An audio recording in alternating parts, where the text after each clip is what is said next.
makna dari pertemuan antara Prabowo atau makan malam Prabowo dan Jokowi. Saya mengatakan, apakah Jokowi cawe-cawe kata wartawan? Enggak, saya bilang Jokowi tidak lagi cawe-cawe. Tapi Jokowi minta-minta sekarang. Kalau cawe-cawe itu dia memiliki kekuasaan. Tapi kalau minta-minta, kalau cawe-cawe kan jahil kan cawe-cawe itu. Cawe-cawe ya kan, jahil, ganggu. Tapi kalau minta-minta tangan sudah di bawah. Kenapa saya bisa mengatakan tafsir demikian? Begini. Saya merasa 2-3 bulan terakhir itu Jokowi sudah lemdak selemdak-lemdaknya. Salah satu fenomenanya pernah saya sebutkan misalnya 22 Agustus kemarin. Padahal kita tahu 22 Agustus tersebut kan itu adalah rapat paripurna untuk mengesahkan undang-undang pilkada yang memberikan jalan bagi Kaisang. Setelah ada putusan Mahkamah Konstitusi tapi gagal. Jadi saya kira wah ini sudah lemdak. Nah sekarang saya membayangkan pertemuan malam itu sebenarnya seperti kata Faisal tadi, Jokowi yang memiliki kepentingan. Prabowo enggak saya kira. Kenapa? Karena tinggal berapa hari lagi menghitung hari.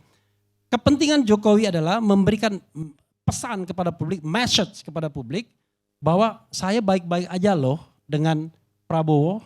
Awas, kalau Anda mau mengadili saya, Prabowo akan melindungi saya. Prabowo sudah pernah mengatakan, kalau Jokowi diganggu, maka dia yang akan terasa sakitnya. Dibalik sama Kaisang hari ini kan, kalau kita mengganggu Prabowo, dia yang akan pasang badan, ya kan? Kita bingung juga nih pasang badannya di mana setelah dia lemdak office ya kan bapaknya. Tapi it's okay. Itu jadi pesannya ke publik bahwa saya baik-baik aja loh. Tetapi kalau kita baca substansinya, Jokowi mulai khawatir.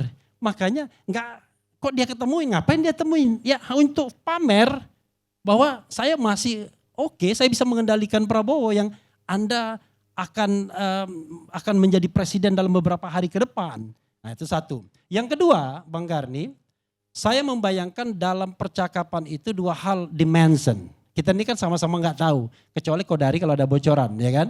Kalau ada bocoran ya kita mau dengar bocorannya. Satu, Jokowi mention kepada Prabowo, jangan saya diadili. Tolong protek saya karena rakyat Faisal Assegaf CS tanggal 14 Oktober sudah mau bikin dia pengadilan rakyat untuk Jokowi, ya kan? Karena itu saya kira khawatir dia. Kekhawatiran dia dilihat dukungan publik tidak besar lagi. Ketika dia datang ke MPR DPR tidak ada orang yang bertepuk tangan, bayangkan. Wakil presiden saja mantan masih ditepuk tangan nih. Tapi dia sama sekali tidak ada, membuat dia berubah mukanya. Jadi dia minta perlindungan. Nah di sisi satu permintaan lagi, saya kira dia minta ya orang-orang yang saya titipkan ini Bapak angkatlah sebagai menteri.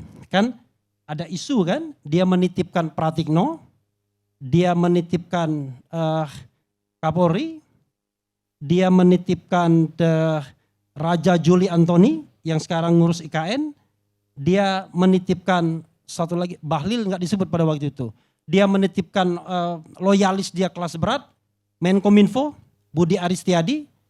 Kemudian the last but not least dia menitipkan lupa saya. Tapi ada siapa kok? Siapa lagi satunya lagi? Bukannya ente di belakang layarnya.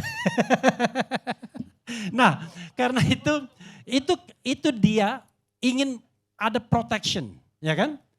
Pertama dia memprotek soal-soal yang mungkin terkait korupsi, hak asasi manusia, dinasti politik, ya, dan kemudiannya bisnis-bisnis yang sekarang ini masih dikuasai atau masih terbengkalai seperti IKN.